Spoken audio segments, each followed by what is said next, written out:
TDP నాయకులు కార్యకర్తలు పెద్ద పండుగగా భావించే మహానాడు కాసేపట్లో కడప గడపలో అంగరంగ వైభవంగా ప్రారంభం కానుంది. 2024 ఎన్నికల్లో పార్టీ ఘన విజయం తర్వాత జరుగుతున్న తొలి మహానాడును 3 రోజుల పాటు నిర్వహించేందుకు ఏర్పాట్లు పూర్తయ్యాయి. ఇందులో పాల్పంచుకునేందుకు రాష్ట్ర నలుమూల నుంచి పార్టీ నాయకులు కార్యకర్తలు అభిమానులు తరలివస్తున్నారు.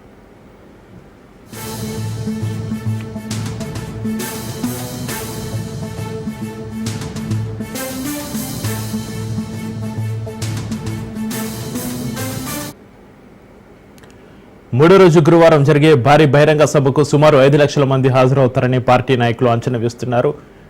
చిరుజల్లులు పడుతున్న నేపథ్యంలో ఒకవేళ వర్షం పడితే మహానాడు నిర్వహణకు ఎదురయ్యే ఇబ్బందులను దృష్టిలో ఉంచుకుని తగిన ఏర్పాట్లు చేస్తున్నారు.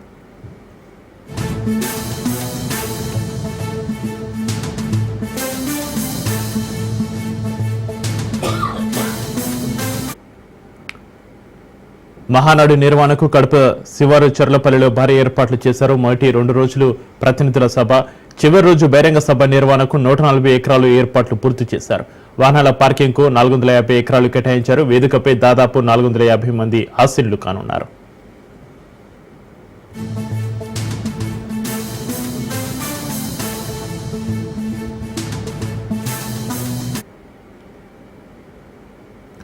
ముఖ్యమైన అంశాలపై తీర్మానాలు ప్రవేశపెట్టడం, వాటిపై చర్చించడం, ఆమోదించడం సాధారణంగా మహానాడులో జరిగే ప్రక్రియ. ఈసారి దానికి కొంత భిన్నంగా టీడీపీ మూల సూత్రాలు, భవిష్యత్తు లక్ష్యాలకు అనుగుణంగా 6 ప్రధాన అంశాల ప్రాతిపదికగా చర్చించనున్నారు. కార్యకర్త, అధినేత, యువకులు, తెలుగు జాతి, విశ్వఖ్యాతి, స్త్రీశక్తి, సామాజిక న్యాయం, పేదల ప్రగతి, అన్నదాతకు వంటి అంశాలపై చర్చలు, తీర్మానాలు ఉంటాయని ఆ పార్టీ వర్గాలు చెబుతున్నాయి.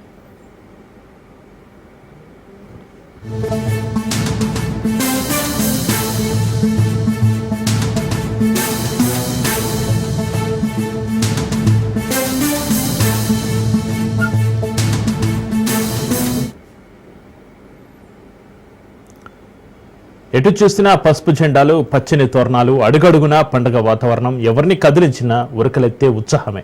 టీడీపీ నాయకులు కార్యకర్తలు పెద్ద పండుగగా భావించే మహానాడు కడప గడపలో అంగరంగ వైభవంగా ప్రారంభం కానుంది. రాష్ట్రంలోని నలుమూల నుంచి టీడీపీ శ్రేణులు లక్షలాదిగా తరలి వస్తున్నారు. ఇక మహానాడు వేదిక నుంచి మరింత సమాచారాన్ని మా ప్రతినిధి వాసు మరింత సమాచారాన్ని అందిస్తారు. కొద్దిసేపట్లో కడపలో మహానాడు ప్రారంభం కానుంది. ఇప్పటికీ కడపలో గడప గడప కూడా పసుపుమయమైపోయే పరిస్థితి కూడా కనిపిస్తుంది. అయితే ఏపీలోని అన్ని జిల్లాల నుంచి కూడా వేలాదిగా కార్యకర్తలు, నాయకులు కూడా తరలి వస్తున్నారు. అయితే ఈ మహానాడిని అత్యంత వైభవంగా చేయాలని చెప్పేసి కూడా ఏపీ సీఎం చంద్రబాబు నాయుడు, మంత్రి లోకేష్ కూడా తలపెట్టారు. ఇది ఒక మహా కార్యంగా కూడా ఉంటుంది, ఒక చరిత్రలో కూడా నిలిచిపోతుందని చెప్పేసి అంటున్నారు. అయితే మోడీ వచ్చిన అనంతరం కూడా మహానాడు తలపెట్టడం అభివృద్ధి పదంలో మరొక మైలురాయిగా నిలిచిపోతుంది ఆంధ్రప్రదేశ్ అంటున్నారు. దీనిపైన మరింత సమాచారం అందించేందుకు గోదావరి జిల్లా కొత్తపేట నుంచి వచ్చిన టీడీపీ సీనియర్ నాయకులు భాస్కర్ మనతో పాటు సత్తారని చెప్పండి. ఎట్లా ఉంటుంది? మీకు తెలుసు చంద్రబాబు నాయుడు గారి ఆశయాలు, మీకు తెలుసు రామారావు ఆశయాలు, ఎలా ఈ మహానాడు ఎలా ఉండబోతుంది? మీరు చాలా మహానాడు చూశారు కదా. నేను రామారామిది 12 కానీ 13 కానీ మహానాడు నేను చూశాను సార్. ఇప్పుడు ఎన్టీ రామారావు గారు మొదలుపెట్టినప్పటి నుంచి నేను ప్రతి మహానాడుకి నేను అటెండ్ అవుతున్నాను. ఈ చంద్రబాబు నాయుడు గారు ఆశయాల మేరకు మేమంతా డాక్టర్ బిఆర్ అంబేద్కర్ కోనసీమ జిల్లా కొత్తపేట నుంచి ఒక రామారామి 120 మంది వచ్చాము. ఇవాళ మేము ఈ చంద్రబాబు నాయుడు గారు యొక్క అభివృద్ధి ధ్యేయంగా పనిచేస్తున్నారు. దానికి అనుగుణంగా మేము ఆయన ఆశయాలు కట్టుబడి ఈ కార్యక్రమంగా వచ్చాము. అంటే ఎలా ఉండబోతున్నారు? ఇప్పటి వరకు ఒక శాతం నేటి నుంచి కూడా లోకేష్ గారు కొత్త రక్తాన్ని ఎక్కించాలని చెప్పి కూడా చూస్తారు. ఎలా ఉండబోతున్నారు? లోకేష్ గారు యొక్క నాయకత్వాన్ని ఇంకా యువత అంతా ఇంకా ముందుకొచ్చి ఇంకా బలంగా పనిచేస్తారు.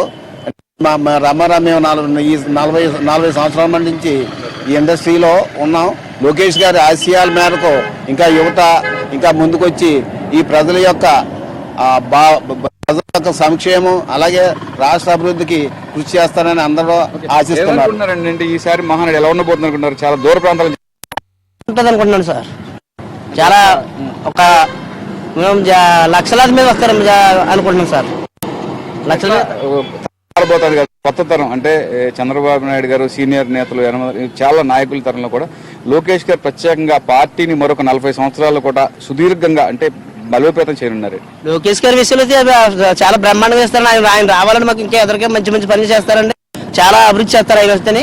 ఇంకా ముందు తెలుగుదేశం పార్టీ ఎదురుకే ఎలక్షన్లో కూడా మన ముందుకు ఇంకా బాగా తీసుకెళ్లి అభివృద్ధి కార్యక్రమాలు చేస్తారని మేమందరం ఆశిస్తున్నాం. అయితే ఈ మహానాడులో నిరుద్యోగ యువతికి ఉద్యోగాలు ఇచ్చే దిశలో కూడా 20 లక్షల ఉద్యోగాలు ప్రధానంగా ఇవ్వనున్నారు. దీనిపైన సార్ ఎట్లా ఏమనుకున్నారు ఈసారి యువతకి ఎటువంటి ఉద్యోగాలు ఉన్నాయి? గత 5 సంవత్సరాల కన్నా ఈ పరిపాలన చాలా బాగుందండి.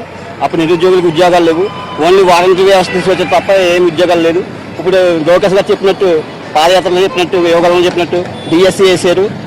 ప్లస్ ఉద్యోగాలు బయట కంపెనీలు కూడా వస్తున్నాయి, మనకి వెళ్ళిపోయిన కంపెనీలు కూడా వెనక్కి వస్తున్నాయి. ఈ పరిపాలన చాలా బాగుంది. ఇంకా 20 సంవత్సరాలు ఇదే పరిపాలన ఉంటే మనం అంతా బాగుంటామని కోరుకుంటున్నాం. అంటే కొత్త తరం, కొత్త నాయకత్వం, అంటే పాత నాయకులు, సీనియర్ నాయకుల ఆలోచనతో కూడా మరికొద్ది సేపట్లో కూడా మహానాడు ప్రారంభం కానుంది.